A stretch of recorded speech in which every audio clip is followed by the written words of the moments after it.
Great. So welcome, everybody. Thank you for coming along to today's Authors at Google talk. I'm incredibly excited to welcome Doug Stevenson, who's going to be talking to us today about the power of story. The first reframe that I want to give you around storytelling is this. Stories are products. Stories are products. They can be monetized. They can make you money. And the Google story is pretty interesting, right? 1995, Sergey, Brin, and Larry Page met each other at Stanford, started to collaborate, developed a friendship. They were both technology guys. They decided, yeah, we've got something in common. And in 1996, they had created their first search engine. And this was probably the first search engine that had ever occurred anywhere in the world. It was a new concept, new idea. At Stanford University, it was called Backrub. And so here they are developing this thing, and it's really successful at Stanford, and the students are using it, and everybody's thinking it's really cool. But it took too much bandwidth over the computer system, and so they had to rework it a little bit. And in 1997, I believe it is, they decided we need a new name. Backrub is kind of weird. That's not the right name, and they came up with Google. They went out and bought the domain name, google.com. And over a period of time, they started to realize this is hot. This is amazing. This is good technology. We need to do something with this. And that's where story came in. They knew they had to go sit down with venture capital people, somebody who could give them some money, because they knew they didn't have the money themselves. They had to find somebody who could fund this idea.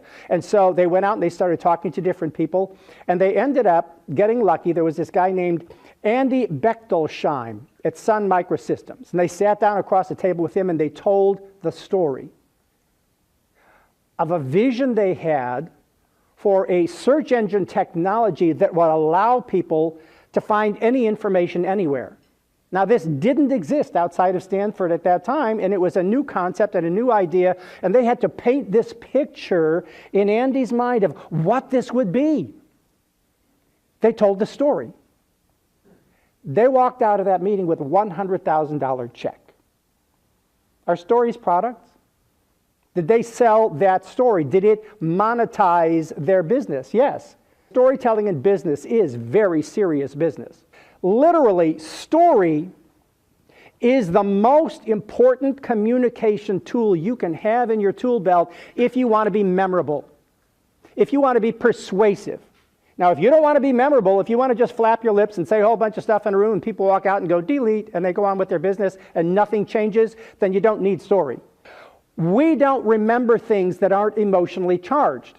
So if you've ever given a boring presentation that was filled with all kinds of incredible data and it didn't stick, that's because there was no emotional connection. And you know what the number one reason I am hired to go out and work with companies and individuals and teams? They want the emotional connection. Because they understand intellectually that if I don't make an emotional connection, the stuff doesn't stick. Would you agree? It's that emotional connection. And your data and your PowerPoint slides very seldom do that. Emotion is the fast lane to the brain. If you can infuse your presentation with emotion, and I mean you got to stand up here and cry, but I mean you get into it. You have some energy, you have some emotion, you're charged by this story, and if it's a personal story, it has that emotion in it. You need to look at your presentation in terms of what presentation have I got that I have to win. I have to have a story that just rocks. It has to nail it. I mean, it's just got to compel people to action. I have to get them to change their mind. I have to get them to change their perspective. I have to move them. Well, if you want to move them, then you need to be moving them with energy and passion and power and personality and an incredibly crafted story. A story theater story. What's your story? And is it worth working on this story and making it a little bit more colorful so that you can monetize that story and turn that into $1 million story? We have brought Doug Stevenson in several times to speak to our leadership development programs on the power of storytelling. The feedback we received after his first keynote was overwhelmingly positive. The audience loved him. One person said, "This is the best keynote I've ever heard on storytelling." So if you're searching the web for a great keynote speaker or workshop facilitator to talk about story and the influence and impact it can have on your business, choose Doug Stevenson. He's fantastic. You will not be disappointed. The greatest accolade, if you will, that I've received. That was the first event that I put together for our senior leadership team, was when our CEO, as soon as Doug finished speaking, sent a text message to my boss, who's the Senior Director of Talent Management and Performance Management, saying that we absolutely nailed it with our speaker. Doug is a delight. He's someone that you would want to be around. He gives off a level of authenticity, and he's an approachable person, so that you're instantaneously drawn to who he is on stage, which is rare. Sometimes people are good speakers, but maybe they seem a little too cool for school, or a little bit distant because they seem like a rock star.